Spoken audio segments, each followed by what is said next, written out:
이 시간 마음과 뜻과 정성을 다하여 우리 하나님께 예배드리겠습니다.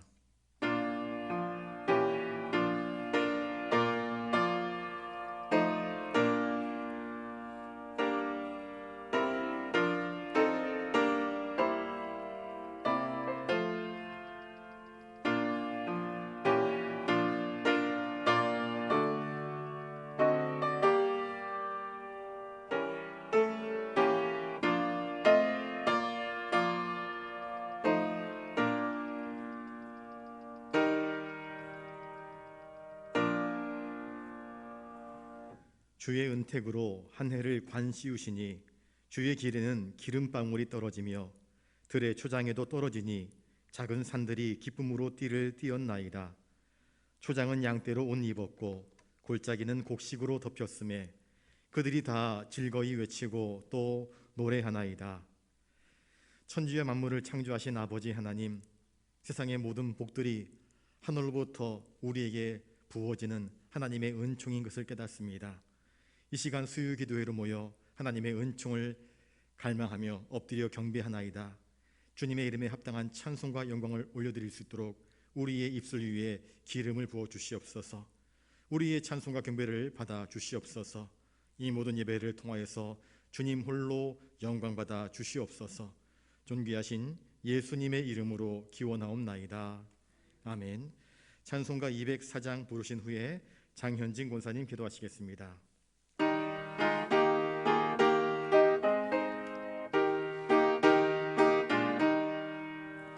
주의 말씀 듣고서 준행하는 자는 반석 위에 터닫고 집을 지음 같아.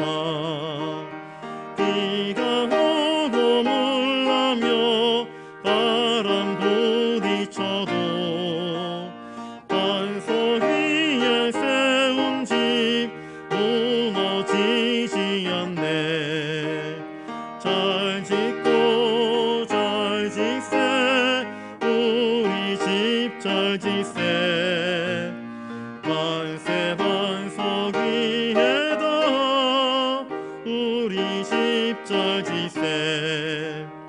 주의 말씀 듣고도 행치 않는 자는 모래 위에 터닫고 집을 지음 같아. 비가 오고 물 나며 바람 부딪힐 때 모래 위에 세운 집 크게 무너지네. 잘 짓고 잘 짓세, 우리 집 잘 짓세. 만세 반석 위에다 우리 집 잘 짓세. 세상 모든 사람들 집을 짓는 자니 반석 위가 아니면 모래 위에 짓네. 우리 구주 오셔서 지은 상을 줄 때 세운 공로 따라서 영영 벌 주리. 잘 짓고 잘 짓세, 우리 집 잘 짓세.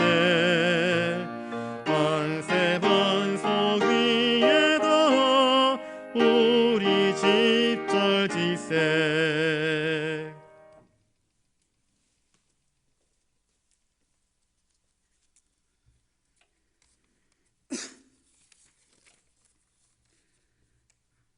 하나님 아버지, 3일 기도로 주님께 찬양과 경배 드릴 수 있는 시간 허락하시니 무한 감사드립니다.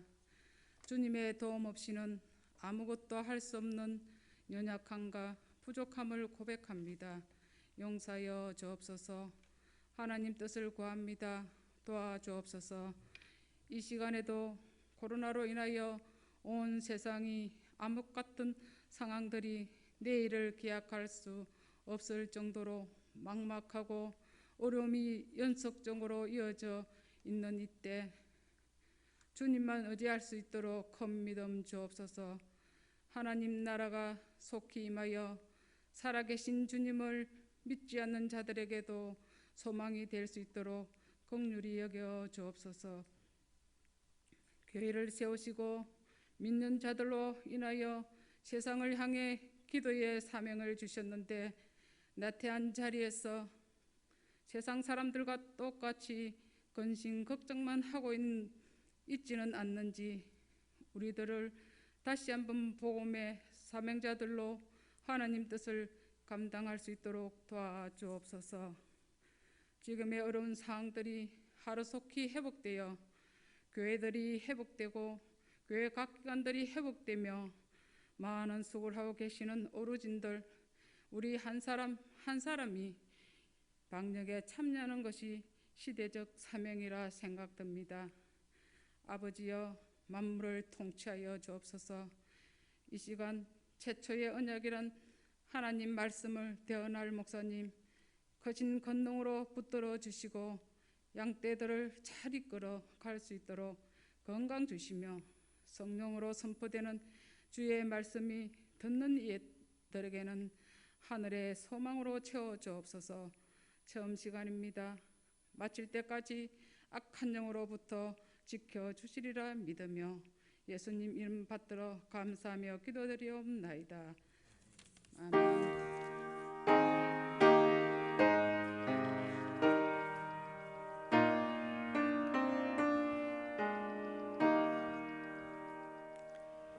이 시간 하나님께서 우리에게 주시는 말씀은 구약성경 창세기 2장 15절부터 17절까지 말씀입니다. 구약성경 이면에 있습니다. 창세기 2장 15절부터 17절까지 말씀 우리 한 목소리로 같이 읽겠습니다.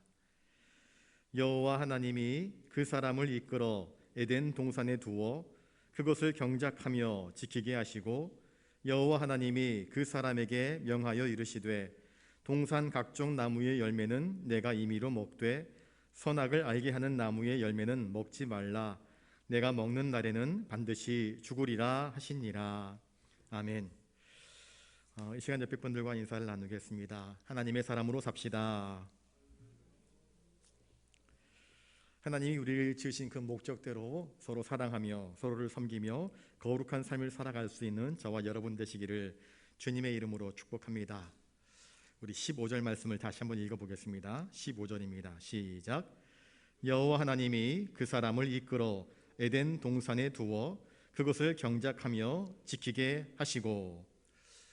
하나님이 그 사람을 이끌어 에덴 동산에 두었다 하는 것을 보니 사람은 낙원 안에서 창조된 것이 아닙니다.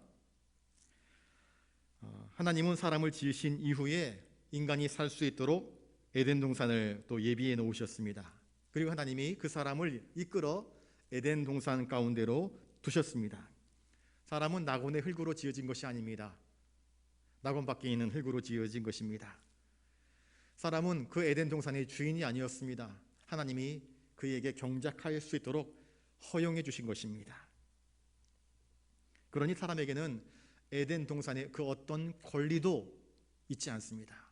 다만 하나님께서 그에게 은혜로 그것을 그 동산으로 인도하셨고 그곳에 있는 모든 것들을 경작하며 지키라 하시는 특별한 사명을 주셨을 뿐입니다. 아무튼 하나님께서는 사람을 에덴 동산 곧 기쁨의 낙원에 그 사람을 두셨습니다. 사람을 지으신 이도 하나님이시고 그 사람을 기쁨의 낙원에 두셔서 그 사람으로 하여금 그 낙원에서 살아갈 수 있도록 은총을 내리신 분도 하나님이십니다. 이것을 통해서 우리가 깨닫는 것은 무엇인가? 우리를 지으신 분이 하나님이신데 우리에게 에덴 동산을 허락해 주실 수 있는 분도 하나님이시고 우리를 그 에덴 동산으로 이끌어 가실 수 있는 분도 하나님이십니다. 인간이 자력으로 에덴 동산을 찾아가는 것이 아닙니다. 하나님이 이끌어 가시는 것입니다. 또한 하나님께서는 이처럼 우리 인간들보다 앞서 가셔서 예비하시는 하나님이십니다. 우리가 하나님의 특별한 이름 여호와 이레의 하나님의 이름을 알지 않습니까? 하나님께서 우리를 위해서 예비해 놓으십니다. 여러분, 여호와 이레의 하나님, 아담을 위하여서 에덴 동산을 창설해 놓으신 하나님, 우리에게 특별한 사랑과 호의를 가지신 이 하나님을 신뢰하실 수 있기를 바랍니다. 그렇다면 인생을 살면서 여러 가지 어려운 일이 있더라도 하나님을 의지하면서 하나님께서 내가 이 고난의 터널을 지나가게 되면 하나님께서 예비하신 아름다운 동산이 있음을 믿음으로 확신하면서 그 길을 믿음으로 건너가실 수 있는 저와 여러분들 되실 수 있기를 주님의 이름으로 축복합니다. 이 믿음이 우리에게 참으로 필요한 것입니다. 자, 하나님이 아담에게 그 동산을 경작하며 지키게 하셨습니다. 하나님께서 아담에게 사명을 주신 것입니다. 할 그 일감을 주신 것입니다. 에덴 동산에는 많은 것들이 있었습니다. 많은 동물들, 식물들이 있었습니다. 여러분, 집안을 그냥 가만히 내버려 두십시오. 그러면 어떻게 됩니까? 아버지가 유산으로 좋은 땅을 주었습니다. 그 땅을 가만히 내버려 두면 어떻게 됩니까? 좋은 논밭을 주셨는데 가만히 내버려 두면 어떻게 될까요? 가만히 내버려 두면은요, 짐승들이 와서 둥지를 칩니다. 아무리 좋은 밭도, 아무리 좋은 논도 관리를 하지 않으면 엉망진창이 되어버리고 맙니다. 좋은 논은 그만큼 사람 손이 많이 타서 좋은 논입니다. 좋은 밭은 그만큼 사람이 잘 가꾸어서 좋은 밭인 것입니다. 에덴 동산은 하나님이 가꾸셨습니다. 이제 사람에게 그래, 이제 네가 에덴 동산을 잘 경작해라, 관리하라, 돌보아라, 이것을 네가 경영해봐라. 하나님이 사명을 주신 것입니다. 우리에게 일할 수 있는 일감, 직분, 은사, 달란트를 주신 분이 하나님이십니다. 어떤 이에게는 5달란트, 어떤 이에게는 2달란트, 어떤 이에게는 1달란트를 주었습니다. 몇 달란트 받았느냐가 중요한 것이 아닙니다. 내게 주신 하나님의 일감을 나는 얼마나 성실히 하나님의 영광을 위하여서 수고하며 애쓰느냐, 이게 참 중요한 것입니다. 그래서 우리가 먹든지 마시든지 무엇을 하든지 다 하나님의 영광을 위하여서 그 거룩한 일들을 감당해야 합니다. 우리에게 주신 직분들 가운데 감당하기 어려운 직분일 수도 있습니다. 또 나는 저거는 너무 쉽게 감당할 수 있는데 할 수 있을지도 모릅니다. 그러나 교만한 마음 내려놓고 두려운 마음 내려놓고 하나님께서 맡겨주신 그 일감들, 그 직분들, 그 사명들을 믿음으로 성실하게 잘 감당하는 것이 하나님을 기쁘시게 하는 일이 될 것입니다. 여러분, 아담이 맡은 그 일은 많이 어려운 일이 아니었습니다. 하나님은 그 일을 감당할 수 있도록 그에게 지혜도 주셨고 권능도 주셨습니다. 하나님께서 맡겨주신 일들을 감당할 때에 이왕 할 것, 여러분 기쁘고 즐거운 마음으로 그 일들을 감당할 수 있기를 바랍니다.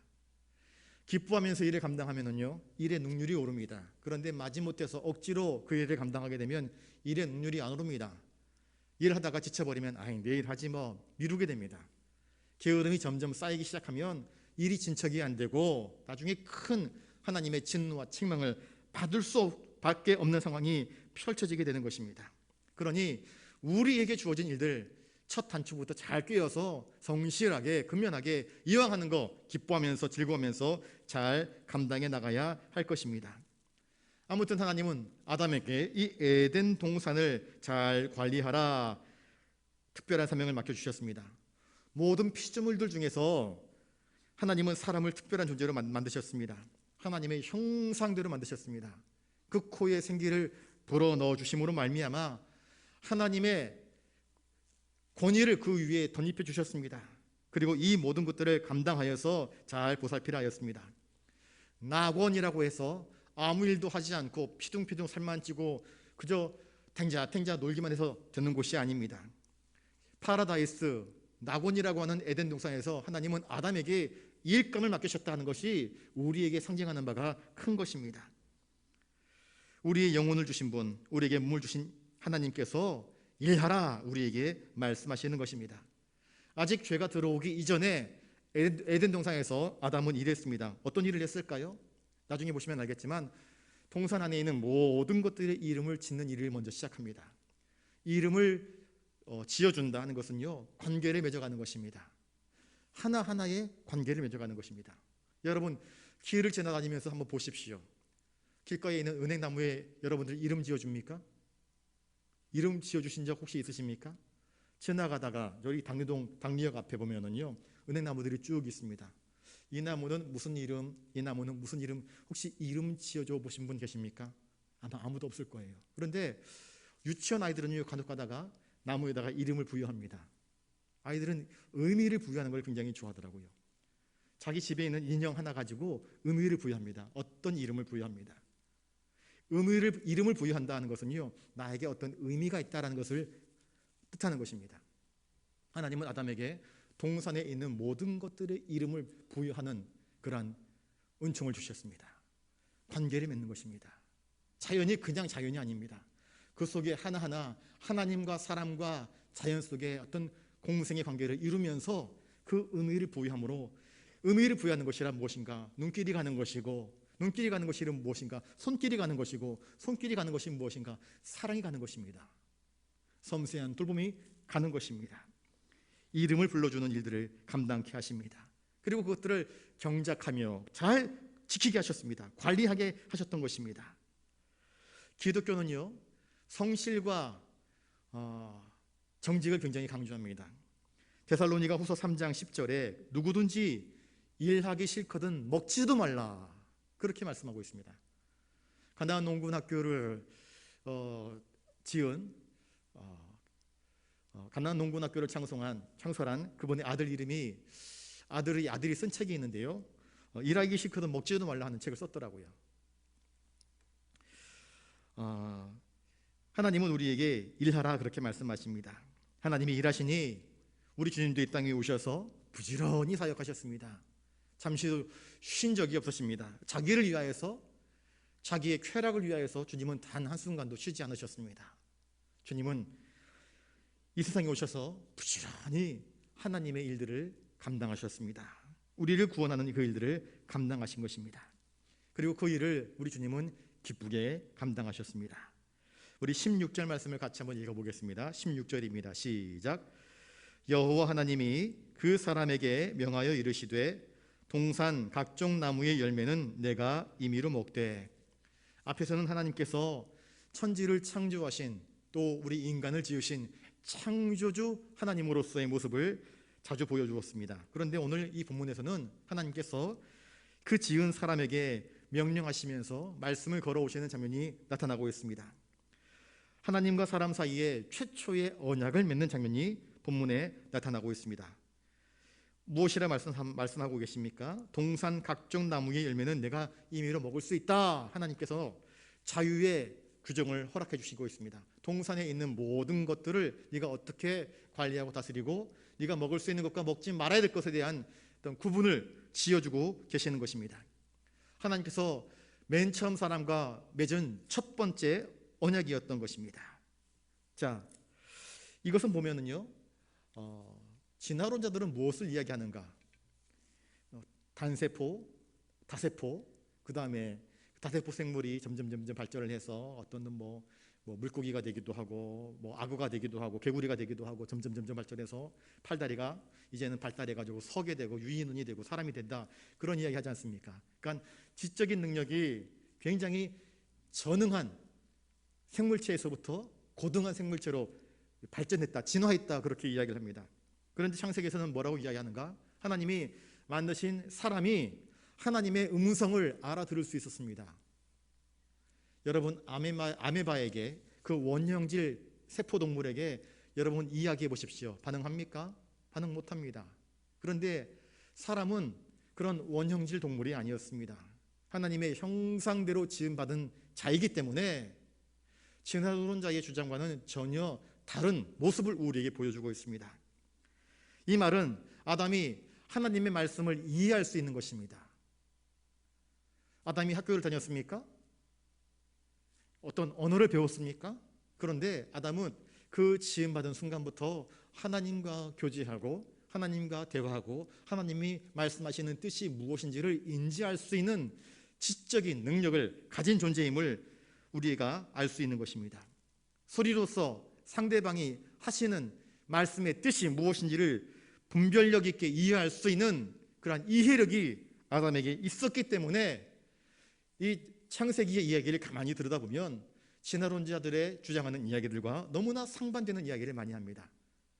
그리고 우리는 무엇을 택하는 것입니까? 우리는 천지를 지으신 하나님의 창조, 이 창조 질서를 우리는 인정하지 않을 수 없는 것입니다. 동산 각종 나무의 열매는 내가 임의로 먹을 수 있다, 그렇게 말씀하십니다. 이 말 속에는 하나님께서 아담에게 동산 안에서의 자유를 허락하시는 말씀입니다. 마음껏 먹을 수 있다. 우리가 먹을 것으로 인하여서 고통당할 이유가 전혀 없습니다. 동산 안에는 아담이 아무리 따먹어도 부족함이 없을 만큼 풍성한 열매들이 있었습니다. 그러나 이 모든 것을 내 마음대로 먹을 수 있는데 17절에 한 가지 조건이 달리고 있습니다. 17절 말씀을 한번 읽어보겠습니다. 시작. 선악을 알게 하는 나무의 열매는 먹지 말라. 내가 먹는 날에는 반드시 죽으리라 하시니라. 하나님은 아담에게 동산에 있는 모든 것들은 다 너 마음대로 할 수 있는데 단 하나, 선악을 알게 하는 나무의 열매는 먹지 말라고 하나님께서 아담에게 명령하셨습니다. 최초의 언약의 내용입니다. 그리고 먹게 되면 어떤 일이 벌어지는지, 내가 먹는 날에는 반드시 죽으리라 하나님께서 엄히 경고하셨습니다. 아담에게 순종을 요청하셨습니다.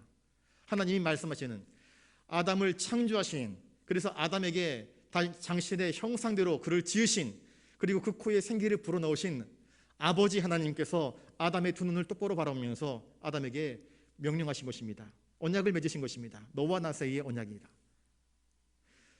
언약이란 생명을 걸고서 지켜야 되는 약속을 의미합니다. 선악을 알게 하는 나무, 이것이 어떤 사람은 아담세프리라 그래가지고 사과나무일 것이다 형상을 그렇게 이야기를 하고 있는데, 그게 어떤 나무이냐가 중요한 것이 아닙니다. 중요한 것은 무엇인가? 하나님께서 말씀하신 그 말씀의 언약을 우리가 지킬 것이냐 아니면 지키지 말 것이냐 하는 데에 더 중요한 의미가 있습니다. 그러면 하나님께서 왜 아담에게 선악을 알게 하는 나무의 실과를 금하였을까? 많은 사람들이 그것 만들지 않았으면 아담이 범죄하지 않았지 않겠느냐, 그런 이야기들을 참 많이 합니다. 여러분, 하나님은 인격적인 분이십니다. 그리고 하나님은 자신의 형상대로 사람을 지으셨습니다. 아까도 이야기했던 것처럼 하나님이 아담에게 이야기할 때 아담이 그 말귀를 못 알아듣는 존재가 아니었습니다. 분별력이 있었습니다. 지혜가 있었습니다. 이것은 하나님에 대한 영원한 신뢰를 나타내느냐, 곧 하나님께 대해서 순종하느냐 불순종하느냐, 하나님의 말씀에 대한 존중을 나타내느냐, 하나님을 경외하는 태도를 나타내느냐에 대한 중요한 문제였던 것입니다. 이것은 또한 하나님께서 우리 인간에게 이 에덴 동산에서 살아가도록 하시기 위한 어떤 책임을 분명하게 부여하신 것이기도 합니다. 사람은 이성과 자유의지를 가진 특별한 피조물이었습니다. 다른 짐승들은 본능적이었지만 사람에게는 본능의 차원을 뛰어넘은 하나님의 형상을 닮은 이성과 자유의지, 인격을 가지고 있는 존재였습니다. 그래서 인류의 조상 아담은 이 에덴 동산을 선물 받고 모든 자유를 마음껏 누릴 수 있었지만 단 한 가지, 하나님께서 허락하신 최초의 율법, 선악을 알게 하는 나무의 열매는 먹지 말라 하신 이 하나님의 말씀에 귀 기울여 순종해야 할 사명이 있었던 것입니다. 하나님께서 여태까지 이 아담에게 베풀어 주신 모든 것들을 바라보게 될 때에 하나님은요, 우리 인간에게 좋은 것을 주시는 분이십니다. 단 하나의 금지 명령조차도 하나님은 우리 인간을 못되게 하시려고, 망하게 하시려고 주신 것이 아니었습니다. 하나님께서 금하시는 데에는 우리를 위한 하나님의 구원의 계획이 있는 것입니다. 여러분, 이것을 분명히 기억할 수 있기를 바랍니다. 엄마가 하지 말라 한 데는 이유가 있을 터인데, 아빠가 하지 말라고 하는 데에는 분명히 이유가 있을 터인데, 그 아빠가 하지 말라고 하고 엄마가 하지 말라고 한 것을 기어코 넘어서서 우리의 호기심을 충족시키고자 하지 말라고 한 것을 깨뜨려 버리는 것은 사랑의 관계를 깨뜨려 버리는 것이고 신뢰의 관계를 깨뜨려 버리는 것입니다. 내가 먹는 날에는 반드시 죽으리라 하나님께서 분명하게 선포하셨습니다. 그냥 죽을지도 몰라 그렇게 말씀하신 것이 아닙니다. 반드시 죽는다고 하나님은 선포하셨습니다. 이 선악을 알게 하는 나무에게 어떤 특별한 독소가 있어서 그것을 따먹으면 그 독의 영향으로 너희가 죽는다, 그런 뜻이 결코 아닙니다. 이것은 하나님의 명령의 준엄함을 강조하고 있는 표현이기도 합니다. 피조물과 창조주 하나님과 인간 사이의 최초의 행위 언약의 내용입니다. 이 말씀을 거역할 때에 인간은 죽음을 각오해야만 한다 하는 것을 이야기하고 있습니다. 여러분, 죽음이란 무엇일까요? 죽음의 반대말은 생명인데 모든 생명은 하나님의 것입니다. 그런데 이 죽음이란 무엇인가? 생명 대신 하나님께 대하여서 반항하는 것, 하나님께 대항하는 것, 하나님을 등지는 것, 이게 죽음입니다. 죽음이란 다른 것이 아닙니다. 하나님에게서부터 끊어져 버리는 것, 이것이 죽음입니다. 이것을 먹는 날에는 내가 반드시 죽으리라 말씀했습니다. 그런데 선악과 열매를 따먹고 난 이후에 아담과 하와가 바로 죽었습니까? 어떻습니까? 즉시 죽었습니까? 우리들의 시간 개념에서는 즉시 죽지 않았습니다. 그런데 그들은 죽었습니다. 여러분, 죽는다라는 표현은요, 아까 말씀드렸다시피 끊어진다라는 표현을 합니다. 참포도나무에서 가지가 딱 잘라졌습니다. 가지가 떨어져 나갔습니다. 그래서 이 포도나무 가지에는 포도송이까지 달려 있습니다. 사람들에게 따먹으라 줍니다. 그런데 이 잘려진 포도나무 가지가 내년에 또 포도송이를 맺을 수 있을까요? 없습니다. 어버이날 어머니 아버지 나를 낳아주셔서 길러주셔서 감사합니다 그래가지고 카네이션 생화라고 해가지고 가슴에다가 달아주지 않습니까? 카네이션, 우리가 생화라고 이야기합니다. 살아있는 꽃이라 이야기합니다. 그런데 줄기가 잘려진 꽃은 살아있는 것이 아닙니다. 뿌리에게서 끊어진 꽃은 살아있는 게 아니라 죽어가고 있는 꽃입니다. 하나님에게서부터 잘라진, 끊어진 아담은 잠깐 살아있는 것처럼 보이지요? 근데 살아있는 것이 아니라 이미 죽은 것입니다. 죽어가고 있는 것입니다. 하나님에게서부터 끊어진 인생은 죽은 것입니다. 단지 시간적인 차이가 있을 것이지요. 점점 말라 비틀어져 죽는 거 아니겠습니까? 이 죽음이란 단순히 육체적인 죽음만을 의미하지 않습니다. 영원한 죽음을 의미하는 것입니다. 그래서 하나님은 아담에게 이 선악을 알게 하는 나무의 열매는 먹지 말라 엄중히 경고하신 것입니다. 신명기 30장 19절부터 20절에 보시면 하나님께서 이렇게 말씀하십니다. 모세를 통하여서 내가 오늘날 하늘과 땅을 불러서 너희에게 증거를 삼노라. 내가 생명과 사망과 복과 저주를 너희 앞에 두었은즉 너와 내 자손이 살기 위하여 생명을 택하고 내 하나님 여호와를 사랑하고 그의 말씀을 청종하며 또 그에게 의지하라. 그는 내 생명이시요 내 장수이시니 여호와께서 내 열조 아브람과 이삭과 야곱에게 주리라고 맹세하신 땅에 내가 거주하리라. 하나님은 이스라엘 백성들에게, 그가 택하신 이스라엘 백성들에게 너희가 살기 위하여서 하나님 말씀을 사랑하고 그 말씀을 청종하고 그 말씀을 따라 의지하라, 그렇게 말씀하십니다. 살기 위하여서. 하나님께서 우리들 발 앞에 생명과 사망과 복과 저주를 우리들 발 앞에 놓았다 말씀하십니다. 내 발걸음이 어디로 갈래? 어디로 가야 할지 하나님은 우리에게 선택의 결정을 하라 말씀하십니다. 아담에게도 마찬가지입니다. 모든 자유를 주었습니다. 아담에게 주어진 자유는 작은 것이 아니었습니다. 그런데 딱 하나의 제약 조건이 있었습니다. 딱 하나. 그것은 하나님의 하나님됨과 우리 피조물의 유한함, 피조물의 한계, 피조물의 피조물됨을 구별하는 하나님의 명령이었던 것입니다. 피조물은 피조물로서 하나님의 뜻에 순종해야 될, 하나님을 경외해야 될 책임과 사명이 있었던 것입니다. 그래서 선과 악을 알게 하는 나무의 열매는 따먹지 말라. 이것을 따먹는 날에는 내가 정령 죽으리라, 그렇게 말씀하셨습니다. 은혜를 입은 피조물임에도 불구하고 우리는 하나님의 형상대로 지음받아 하나님이 복 주셔서 왕 같은 제사장으로 그 동산에 있는 모든 것들을 향유하며 누릴 수 있는 특별한 은총을 주신 것입니다. 그러므로 하나님께서 하지 말라 하시는 그 말씀을 기꺼이 순종하며 모든 일에 하나님의 주권을 인정하여 하나님께 영광을 돌려야 함이 마땅합니다.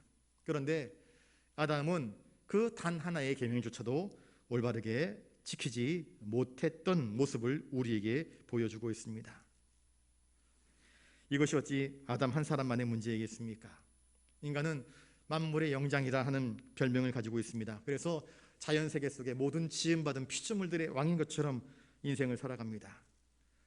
과학의 발달로 인하여서 지금 얼마나 많은 일들이 벌어지고 있습니까? 최첨단의 테크노피아의 시대를 우리가 살아가고 있지 않습니까? 과학기술이 발달하면서 어떤 영화 배우는요, 테크노피아, 그러니까 과학기술을 하나의 신으로 취급하는 그런 우상이 있습니다. 그런 우상에 빠져있는 미국의 유명한 영화 배우가 있더라고요. 최첨단 기술을 신봉하는 사람들. 여러분, 인간의 모든 지혜, 인간의 모든 경험, 인간의 모든 지식, 인간의 모든 기술적인 것들이 창조주 하나님께 대하여서 대항하는 것이 얼마나 어리석은 일인지 우리는 바벨탑 사건을 통하여서 깨닫습니다. 한번 이렇게 고백을 해볼까요? 나는, 저를 따라서 한번 해보겠습니다. 나는 유한한 자입니다. 여러분, 이것을 알아야 됩니다. 나는 유한한 자이다. 나는 지음받은 자이다. 우리 인간은 유한한 자입니다. 아무리 똑똑해도 우리 인간에게는 영혼을 소유할 수 없습니다. 인간의 힘으로는, 인간의 자력으로는. 공상과학 소설에는 타임머신을 타서 과거로도 가고 미래로도 간다 이야기합니다. 더 과거로 가서는 진시 황제는 불로초를 얻어서 영생 불멸을 꿈꿨었습니다. 이집트의 피라미드들은 죽은 이후에 환생을 꿈꿨던 것입니다. 죽음 이후에도 영원히 왕으로서 살기 위하여서 그렇게 거대한 피라미드를 지었습니다. 그러나 인간은 유한합니다. 제 아무리 권력을 누리고 힘을 가지고 있고 수천만의 군대를 거느리고 많은 땅들을 정복하였다 할지라도 인간은 유한한 존재입니다. 때가 되면 다 죽습니다. 영원하신 하나님과는 분명히 구별되어지는 유한한 존재입니다. 아무리 하나님의 형상대로 지음받은 존재라 할지라도 인간의 그 교만함을 벗어버리지 못하고 하나님 앞에서 나 잘났소 하며 하나님께 대항하려고 할 때에 교만하여서 아담처럼 하나님과 같이 되어보려고 하여 하나님을 향해서 도전할 때에 저 성과대를 쌓아서 더 이상 흩어짐을 면하자, 하나님의 심판을 면하자 하면서 바벨탑을 쌓았던 인간들이 어떻게 되었는지를 성경은 우리에게 분명히 교훈하고 있지 않습니까? 하나님은 이러한 인간의 교만과 무지와 독선을 정죄하시고 심판하실 것임을 성경은 분명히 경고하고 있습니다. 아담은 최초의 언약을 깨뜨려 버렸습니다. 그리고 하나님의 영원한 생명에서 끊어져 버리고 말지 않습니까? 마지막 날 악한 인간들, 곧 하나님을 무시하고 교만하여서 하나님께 대드는 인간들의 최후는 무엇입니까? 영원한 지옥불에 떨어질 수밖에 없음을 성경은 우리에게 이야기해 주고 있지 않습니까? 성경은 우리에게 살 길을 분명히 제시해 주고 있습니다. 우리에게 말씀하시는 하나님의 말씀에 절대적으로 순종하라, 그렇게 말씀합니다.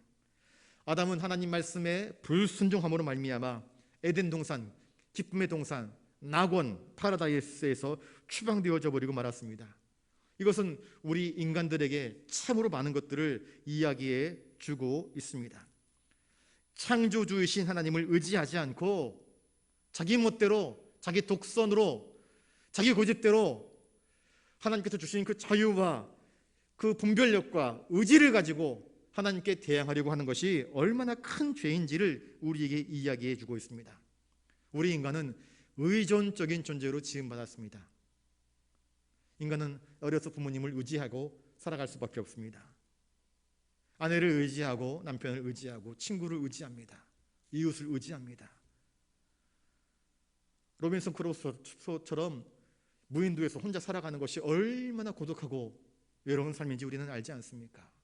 여러분, 고독한 삶은요, 외로운 삶은, 왕따 당하는 삶은 살아도 사는 것 같지 않은 삶입니다. 왜 사람들이 감옥에 있는 것을 싫어합니까? 갇혀있기 때문에. 마음껏 교제할 수 없고 마음을 나눌 수 없고 인생을 논할 수 없기 때문에 괴롭고 힘든 건 아니겠습니까? 사람은 서로 의지하면서 살아가야 됩니다. 특별히 우리 인생은 하나님을 의지할 때에 비로소 완성되어지는 존재라는 것을 하나님은 말씀하십니다. 하나님은 우리를 그렇게 지어놓으셨습니다. 하나님을 의지하도록 지어놓으셨습니다. 그런데 하나님을 의지하지 않고 다른 것을 의지할 때 자꾸 넘어지는 것입니다. 자꾸 쓰러지고 자꾸 무너지는 것입니다. 우리는 우리를 지으신 하나님께로 돌아가 하나님을 의지하는 법을 다시 배워야 합니다. 하나님의 지혜와 하나님의 말씀의 권능 앞에 엎드려야 하는 것입니다. 우리 유한한 인간이 영원하신 하나님과 이때여 하나님께 나아가 하나님의 은혜를 구할 때에 비로소 의미 있는 인생을 살아갈 수 있기 때문입니다. 그러므로서 하나님께서 우리 인간과 최초의 언약을 맺으심은 인간의 자유를 속닥하려는 뜻이 결코 아닙니다. 이처럼 연약한 인간을 하나님의 언약 안에서 하나님의 무한한 그 풍성함 가운데 동참케 하시려는 하나님의 은혜인 것을 성경은 이야기하고 있습니다. 그러나 인간은 어리석게도 하나님의 이 주권을 인정하지 않고 하나님과 같아지려고 하는 교만한 생각으로 그만 사단의 꾀임에 빠져서 선악과를 먹는 범죄를 행함으로써 스스로 자멸하는 길을 만들고 말았던 것입니다. 아담의 타락으로 인하여서 우리 인간들은 영생과 하나님의 풍성한 은혜로부터 단절되었습니다. 길을 잃어버린 것입니다. 에덴 동산에서 쫓겨나서 하나님은 에덴 동산을 지키는 두루 도는 화염검으로 아무도 들어오지 못하도록 막아 세웠습니다. 그런 하나님께서는 인간에게 영생을 주시기 위하여서 독생 성자 예수 그리스도를 이 땅에 보내주셨습니다. 다시 길을 주신 것입니다. 주님 말씀하지 않습니까? 내가 곧 길이요 진리요 생명이라. 아버지께로 나아갈 수 있는 길을 주님께서 저 십자가 위에서 우리에게 허락해 주신 것입니다. 영생의 길을 터준 것입니다. 하나님께서는 그리스도를 통하여서 우리에게 새 언약을 주셨고 그 언약 안에 있는 자들에게 하나님 나라에 들어갈 수 있는 특별한 복을 우리에게 허락하여 주셨습니다. 그러므로 우리 믿음의 성도들은 우리에게 주어진 두 번째 기회, 하나님의 언약 안에서 믿음으로 살아갈 수 있는 이 두 번째 기회를 잃어버리지 말아야 할 것입니다. 주님은 우리에게 하나님의 언약 안에 거하라 말씀하십니다. 내 계명 안에 거하라 말씀하십니다. 주님은 우리에게 또 다른 새 언약을 허락하여 주셨습니다. 하나님을 사랑하고 내 이웃을 사랑해라, 그렇게 말씀하여 주셨습니다. 하나님을 사랑하는 삶을 살아갈 수 있기를 바랍니다. 내 형제, 내 자매, 내 이웃, 내 곁에 있는 사람들을 사랑함으로 다가갈 수 있는 저와 여러분들 되실 수 있기를 바랍니다. 하나님이 우리를 위해서 예비해 놓으신 저 풍성한 천국을 바라보면서 나아갈 수 있기를 바랍니다. 하나님이 아담을 위해서 에덴 동산을 예비하신 것처럼 우리 주님께서 우리를 위해서 하늘나라의 처소를 예비하러 먼저 가셨습니다. 이제 곧 오실 것입니다. 때가 되면 우리를 부르실 것입니다. 자, 이제 그만, 이제 와라, 돌아와라, 내가 다 준비됐다 말씀하실 때가 올 것입니다. 이 영원한 하나님의 예비하신 풍성함에 참여할 수 있도록 여러분 오늘도 믿음으로 살아갈 수 있기를 바랍니다. 세상 사람들은 여전히 자기의 힘 의지합니다. 자기 능력 의지합니다. 그것만 있어도 세상을 떵떵거리며 살 수 있을 것처럼 착각하면서 살아갑니다. 그러나 우리 그리스도인들은 하나님을 의지하지 않고는 살아갈 수 없는 존재인 것을 깨닫습니다. 성도는 이러한 진리를 깨달아서 항상 하나님만을 의지합니다. 주님 말씀만 의지합니다. 세상의 길 걸어가지 않고 세상의 그 달콤한 유혹에 넘어가지 않고 하나님을 인정하면서 하나님의 뜻대로 오늘 하루를 살아가는 사람들입니다. 반면에 세상 사람들은 하나님, 예수님, 구원의 길, 십자가, 진리 이런 것에 관심이 없습니다. 그저 오늘도 욕망의 눈이 돌아가 눈을 희번덕거리며 그 악한 길에 몰두하면서 인생을 허비하듯 그렇게 시간을 낭비하면서 자기에게 주어진 회개의 기회를 차츰차츰 까먹고 있는 모습을 보이고 있는 것입니다. 여러분, 오늘도 우리를 부르시는 하나님의 음성에 귀를 기울이실 수 있기를 바랍니다. 오늘날 내가 내 앞에 생명과 사망, 복과 저주를 내 앞에 두었다. 너와 내 자손이 살기 위하여서 생명을 택하라.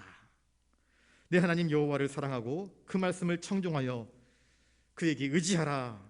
하나님이 우리의 생명이시라 말씀하시는 하나님의 그 말씀에 귀를 기울이고 하나님의 뜻대로 살아갈 수 있는 저와 여러분 되시기를 주님의 이름으로 축복합니다. 기도하겠습니다. 존귀하신 주님, 참으로 감사를 드립니다. 아담에게 허락하신 최초의 언약, 그 언약 속에도 우리를 영원한 하나님의 은총 아래 거두시고자 하시는 하나님의 하나님 되심과 우리 사람의 사람됨을 구별하시고자 하시는 하나님의 그 위대하심을 선포하시는 것임을 깨닫습니다.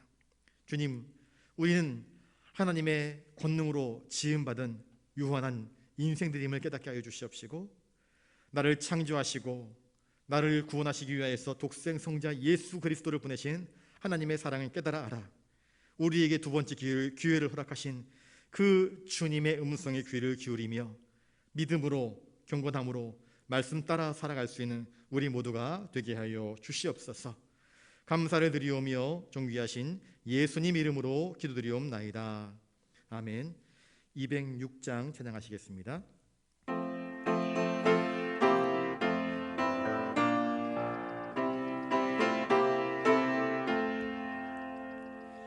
주님의 귀한 말씀은 내 발의 빛이요 목마른 사막길에서 샘물과 같도다. 굶주린 나의 영혼을 만나로 먹이고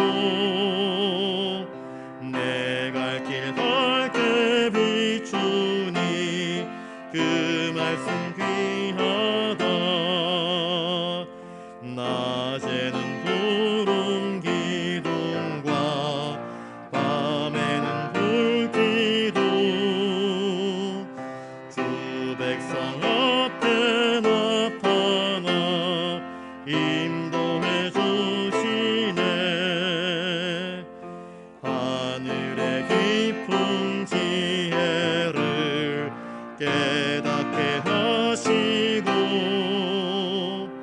주 말씀 밝히 알도록 늘 도와주소서.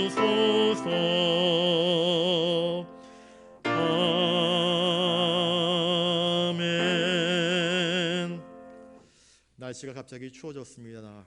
저는 지난 토요일부터 콧물이 찔끔찔끔 나더니 주일 예배 마치고 나서는 기침, 콧물 막 쏟아지면서 약을 먹고는 주일 오후에는 그냥 쓰러져서 잤습니다. 월요일 날에도 너무 힘들어가지고 약을 그냥 먹고 약에 취했는지 하여튼 계속해서 이불을 뒤집어 쓰고 잠을 잤더니 어제 오늘 되니까 조금 몸이 풀리는 것 같습니다. 그러니까 갑자기 날씨가 떨어지면서 많은 사람들이 이 환절기에 감기 환자들이 많이 발생을 하는 것 같습니다. 그리고 이 환절기 때 특별히 연로하신 어르신들, 기타 질병에 걸리기가 참 쉬운데 우리 부산 영락의 모든 권속들 이 환절기에 감기 걸리지 않고 건강을 잘 유지할 수 있도록, 또 병상에 누워 계시는 분들이 계십니다. 치료를 받아야 되시는 분들이 계시는데 여러분들이 속히 회복할 수 있도록 기도해 주시면 대단히 감사하겠습니다.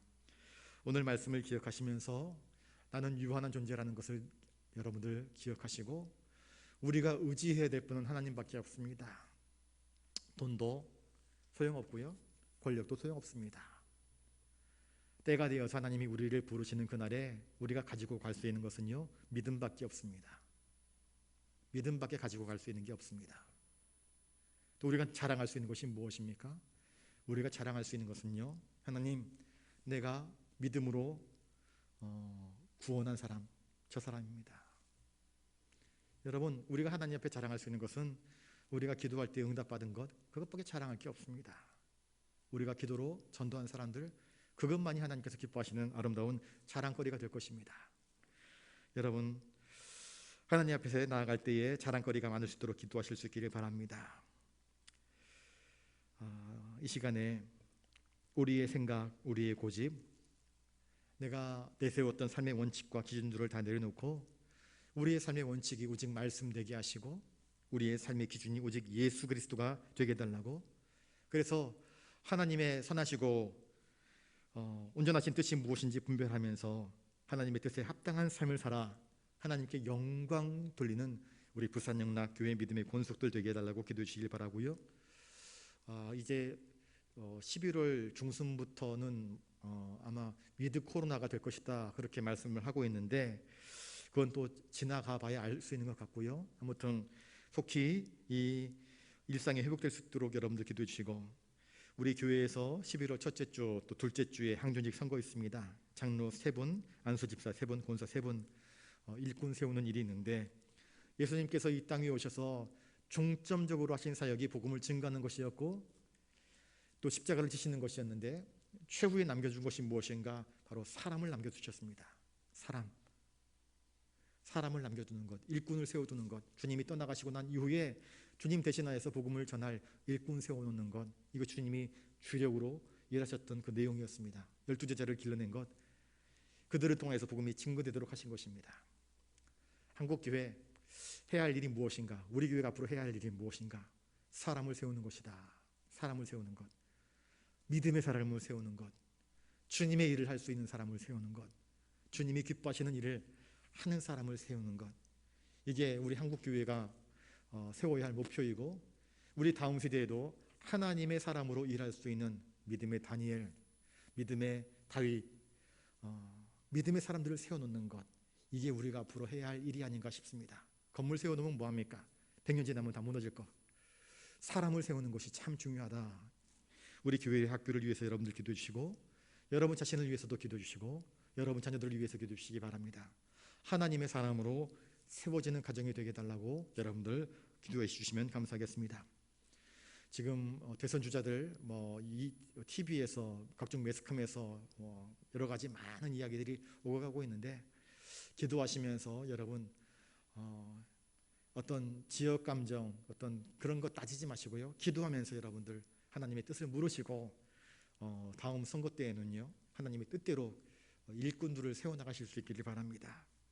선교 현장을 놓고도 기도해 주시기 바라고, 또 우리 한국교회와 또 이북 동포들을 위해서, 그리고 정치적으로 경제적으로 많이 어려움 당하고 있는 우리 대한민국을 위해서 여러분들이 기도해 주시기 바라고, 마지막으로 여러분들 가지고 나오신 개인적인 기도의 제목을 놓고 이 시간 한 3, 4분 정도 같이 기도하는 시간 갖도록 하겠습니다. 기도하겠습니다. 거룩하신 아버지 하나님, 참으로 감사를 드립니다. 오늘 이 저녁도 싸늘해진 날씨 가운데서도 주의 전을 사모함으로 주님께 나아와 주님의 은혜를 구하며 우리의 마음도, 우리의 모든 무거운 짐도, 우리의 고달픈 인생의 아픔도 주님의 십자가 앞에 내려놓습니다. 어떨 때는 내가 마치 모든 것을 이룰 수 있는 것처럼 뻐기기도 하였고 장담도 하였고 그럴 수 있는 능력도 있는 것처럼 여겼지만, 막상 넘어지고 막상 부러지고 막상 힘이 들어 절망의 구렁텅이에 빠졌을 때에는 이제는 또 낙심되어서 나는 아무것도 할 수 없다, 내가 이렇게 부족하구나, 한계를 깨닫고 수그러들고 움츠리는 연약한 자의 모습을 보일 때가 있었습니다. 하나님, 우리의 삶이 이처럼 기복이 심합니다. 어떨 때는 잘 나가는 것 같아 보이지만 어떤 때는 추락하는 것처럼 한없이 초라한 인생이 바로 우리들의 모습이 아닌가 싶습니다. 하나님, 바라옵고 나옵기는 하나님을 의지하지 않고 내 힘과 내 능력과 내 지혜와 내 경험으로 해보려고 했었던 우리의 모든 연약한 한계들을 내려놓사오니 주여 도와주시옵소서. 하나님의 도우심을 구하며 하나님의 인도하심을 구하며 하나님의 뜻이 무엇인지를 헤아리며 하나님 앞에 엎드려 잠잠히 구하는 자가 되게 하여 주시옵소서. 나의 욕망을 쫓아서, 나의 기분을 쫓아서, 나의 마음의 계획과 나의 마음의 뜻을 쫓아서 살아가는 인생이 아니라 하나님의 뜻이 무엇인지를 분별하며 하나님의 뜻 앞에서, 그 주권 앞에서 하나님을 경외함으로 철저히 나 자신을 복종시키며 주님의 손을 붙잡고 믿음의 걸음을 한 걸음 한 걸음 걸어나갈 수 있도록 하나님 우리를 도와주시옵소서. 우리의 교만함을 꺾어주시옵시고 우리의 비뚤어진 길들을 주님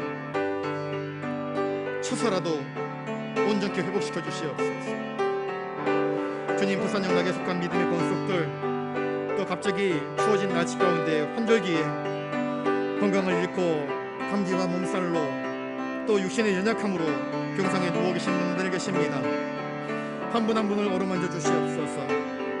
병상에서 또 수술을 해야 되는 환자분들도 계십니다. 한 분 한 분을 어루만져 주시옵소서. 고쳐 주시옵시고 싸매어 주시옵소서. 머리 끝에서부터 발끝까지 온전케 하여 주시옵기를 바라옵고 원하옵나이다. 연로하신 어르신들이 우리 교회 안에 참 많습니다.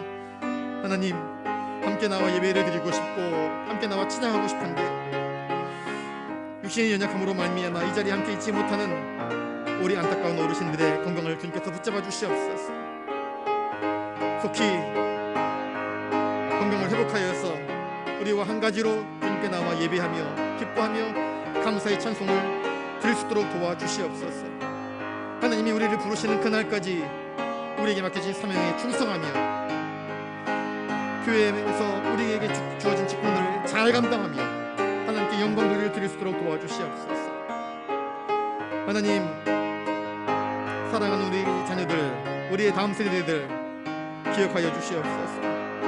우리 주님께서 이 땅에 오셔서 일꾼들을 세우시기에 열심히 하셨던 것처럼 우리 부산 영락교회도 우리 한국교회도 하나님 믿음의 귀한 일꾼들을 세워나가는 일에 열심히 될 수 있도록 도와주시옵소서.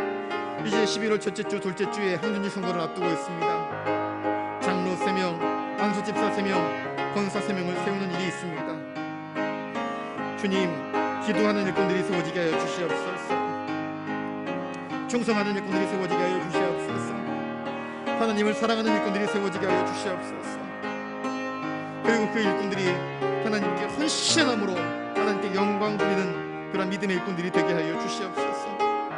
우리 교회 학교 학생들 주님 흩어져 있지만 다시 모일 수 있도록 주님께서 은총을 허락하여 주시옵소서. 유치부 아이들의 그 깔깔대는 웃음소리가 그립습니다. 우리 아동부 아이들의 그 활달한 발걸음이 그립습니다. 우리 중고등부 아이들이 함께 모여서 예배하는 그 시간이 그립고 우리 청년들이 뜨겁게 찬양하는 그 찬양이 그립습니다. 우리 찬양대의 그 아름다운 찬양이 그립습니다. 함께 모여서 식사하던 그 식사의 공동체가 그립습니다. 하나님, 모두 것이 회복될 수 있도록 은혜를 허락하여 주시옵소서. 선교의 현장을 허락하여 주시옵시고 회복시켜 주시옵소서. 이 나라의 경제, 정치, 교육, 국방, 문화 모든 분야에 있어서 하나님께서 함께해 주시옵소서. 저희 북통부들을 불쌍히 여겨 주시옵소서.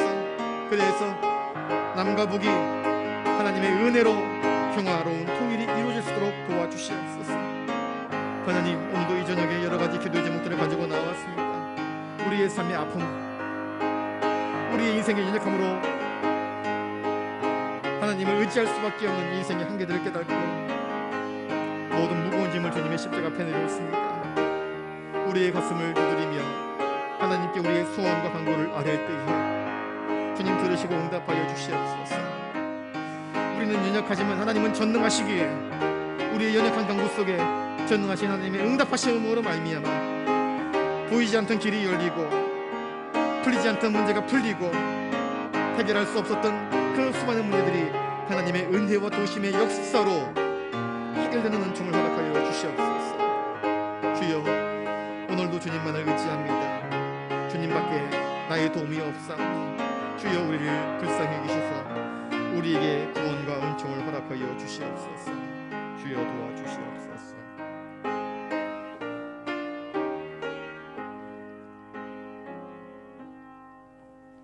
천지를 창조하신 아버지 하나님, 하나님의 형상대로 우리를 지으시고 우리의 코에 하나님의 호흡 생기를 불어넣어 주심으로 말미암아 생명이 되게 하시고 인격을 가진 분별력을 가진 하나님과 교제하는 아름다운 자로 세워주심에 감사를 드립니다. 주님, 혹여라도 우리들 마음 가운데 교만이라고 하는 건방짐이 있으면 깨끗하게 밟아 부숴주시옵소서. 우리 마음 가운데는 온유함과 겸손함, 곧 주님을 닮은 거룩한 마음만 있게 하여 주시옵소서. 주님, 우리 주님이 하나님을 100% 전폭적으로 신뢰했던 것처럼 우리도 하나님을 신뢰함으로 우리에게 주어진 인생을 살아갈 수 있도록 도와주시옵소서. 인생을 살면서 우리 인간의 나약함과 한계를 수도 없이 경험합니다. 나의 힘과 나의 지혜와 나의 경험으로 해결할 수 없는 너무나 많은 문제들이 있습니다. 그러할 때마다 전능하신 하나님을 의지함으로 그 모든 문제들을 풀어주시고 이기게 하시고 승리케 하시는 우리 하나님의 도우심을 경험하는 우리가 되게 하여 주시옵소서. 환절기에 아프신 환자분들 많습니다. 감기 환자 하나님 고쳐주시옵시고, 특별히 병석에 누워 계시는 분들 고쳐주시옵시며, 또 수술을 앞둔 우리 환자분들을 고쳐주시옵시고, 깨끗함을 입고 주님께 나와 감사의 찬양으로 하나님께 영광 돌릴 수 있도록 도와주시옵소서. 주님, 코로나 백신으로 인하여서 전 세계가 벌벌 떨고 있습니다. 언제까지 이 깊은 악몽이 되풀이될지 아무도 알지 못하는 가운데 있습니다. 주님, 은총을 허락하여 주셔서 속히 잃어버린 일상들이 회복될 수 있도록 도와주시옵소서. 우리의 다음 세대, 교회 학교, 찬양대, 구역, 우리 남선교회, 여전도회 모든 기관들을 붙잡아 주시옵시며, 특별히 11월 7일과 14일에 있을 항전직 선거위에 함께하여 주시옵소서. 하나님이 기뻐하실, 하나님께 찬송과 영광을 합당하게 올려드릴 거룩하고 충성된 일꾼들 세워지게 하여 주시옵소서. 장로 3인, 안수집사 3인, 권사 3인을 세우는 이 일에 우리 온 교회 성도들이 함께 기도하는 가운데에 아름다운 일꾼을 길러내고 세울 수 있도록 하나님 인도하여 주시옵소서. 부족함에 보일지라도 축복하며 하나님의 아름다운 사람으로 길러내고 또 세워줄 수 있는 우리 부산영락교회 되게 하여 주시옵소서. 나라, 정치, 경제, 국방, 교육, 문화, 하나님 어느 것 하나 하나님을 의지하지 않고는 헤쳐나갈 수 없는 많은 어려움들이 있습니다. 주님 붙잡아 주시어서 우리가 간구하지 않은 삶의 세세한 부분까지 간섭하여 주시옵시고 진히 역사하여 주시옵소서. 남북의 통일도 하나님께서 친히 주관하여 주시옵시고 선교의 현장 가운데서 하나님 친히 주관하셔서 우리 선교사님들 낙심하지 않고 끝까지 그 선교 자리를 지키면서 하나님께 영광 돌려드릴 수 있도록 도와주시옵소서. 오늘도 이 저녁에 여러 가지 간구의 제목들을 가지고 나와 우리의 답답함과 우리의 억울함을 하나님께 토로하며 아뢰입니다. 우리의 소원과 간구를 하나님께 눈물로 호소합니다. 들으시고 응답하셔서 하나님, 우리가 간구한 것보다 더 좋은 길로, 더 복된 길로, 더 형통한 길로 인도하여 주시옵소서. 주님밖에 의지할 데가 없습니다. 주님만 바라봅니다. 주여 우리를 도우시고 인도하여 주시옵소서. 주님께 모든 건 맡기옵나이다. 감사를 드리오며 존귀하신 예수님 이름으로 기도드리옵나이다. 아멘.